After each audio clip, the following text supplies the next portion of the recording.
जो की गई है इंसान की किताब, उसका 9 बाब और उसकी 7 ऐत से 12 ऐत तक तिलावत की गई है। लिखा है कि ठट्ठा बाज को तंबीह करने वाला लाख कान उठाएगा। ठट्ठा बाज आपको पता है तंबीह करता है, यानी कि अगर किसी, हम लोग सबको मिलते हैं, हर एक कैटेगरी के बंदे के साथ हमारी मुलाकात होती है। कैटेगरी के मतलब और फायदा से ठट्ठा बाज जो लिखा यहाँ पर, और शरारत को मलामत और शरीर को मलामत करने वाले पर धब्बा लगेगा। ठट्ठा बाज को मलामत ना कर, क्योंकि वो तुझसे अदावत रखने लगेगा। पाक कलाम जो है आपको पता है 2 धारी तलवार है, वो दोनों तरफ से चलती है। पाक कलाम जो है दोनों तरफ से चलता है। वो हमें ये सिखाता है कि ठट्ठा बाज को तंबीह ना कर, ठीक है।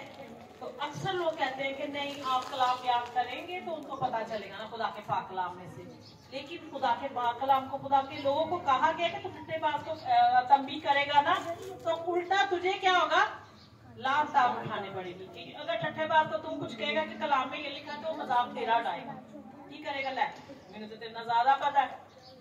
तो कलाम मना कर रहा है आपको, ठट्ठा बाज को तंबीह करने वाला लानत उठाएगा और शरीर को मलामत करने वाले पर दबा लगेगा। जो शरीर होता है शरारत के मंसूबे बांधता है, उसको अगर आप लान तान करते हैं तो वो क्या करेगा, आप पर दब्बे लगाएगा। दब्बे से जैसे व्हाइट कपड़ा होता है उस पर कोई निशान डल जाते तो बुरे लगते हैं ना, तो शरीर जो होगा ना वो कहेगा कि मैं ये मेरे को किमें बच के जाए, भावे कोई जेंट्स से भावे कोई लेडी से, वो क्या करेगा, उस पर दब्बे लगाएगा, यानी उसकी जिंदगी के खिलाफ बोलेगा। आगे लिखा है ठट्ठा बाज को मलामत ना कर, ना हो कि वो तुझसे दावत रखने लगे।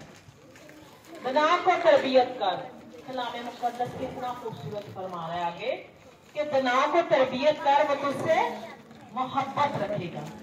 दना कहते हैं, आप मिसाल की किताब में पढ़े, दना कहते हैं अक्लमंद को।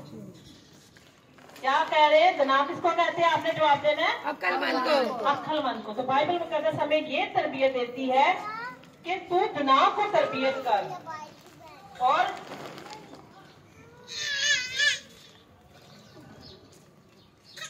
दना को तरबियत कर, वो तुमसे मोहब्बत रखेगा, ठीक है। जब किसी दना को अक्लमंद से बातचीत करते तो उसे भी खुदा के पाक कलाम का पता होता है, तो वो क्या करता है, आपसे मोहब्बत रखेगा। वो कहेगा कि वाकई कलाम में ये लिखा है, और अगर कोई इंसान गलती पे होता है तो वो कहता है नहीं मुझे राइट होना है, क्योंकि ये सच बात है कि खुदा के पाक कलाम में ये तरबियत दी गई हमें। कोई भी चीज हम किसी दना को यानी कि अक्लमंद औरत को, अक्लमंद मर्द को बयान करते हैं तो वो क्या करता है कि अबे करता है, उसको मानता है कि खुदा की बंदी, खुदा का बंदा जो हमें बयान कर रहा है, बता रहा है पाक कलाम में से, ये सच बात है। ऐसा ही है जी।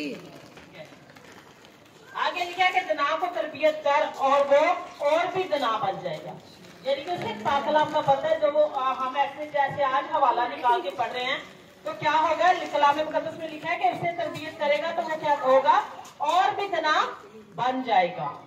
सादक को सिखा और वो इल्म में तरक्की करेगा। सादक का मतलब है सच्चा।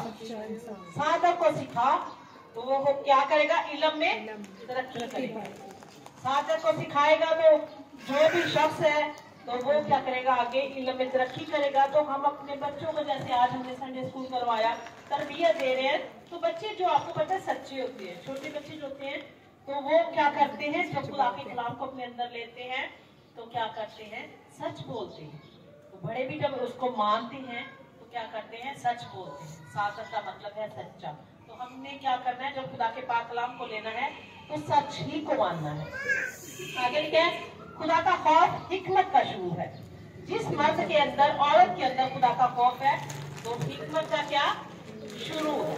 जब हम खुदा का खौफ अपने अंदर रखते हैं तो हर बात से हम डरते हैं। अगर हमसे इंसान होते हुए गलती होती है तो हम ये कहते हैं खुदावंदा माफ कर। अक्सर हम कहते हैं ना कि खुदावंदा माफ करिए, क्योंकि हमारे अंदर क्या है, खुदा का खौफ पाया जाता है। तो अगर हम खुदा का खौफ नहीं रखते तो हम बड़े बड़े मतलब बात करते हैं तो भी हम खुदा का मतलब डर खौफ हमारी जिंदगी के अंदर नहीं होता। आगे क्या लिखा है, खुदा का खौफ हिकमत का शुरू है और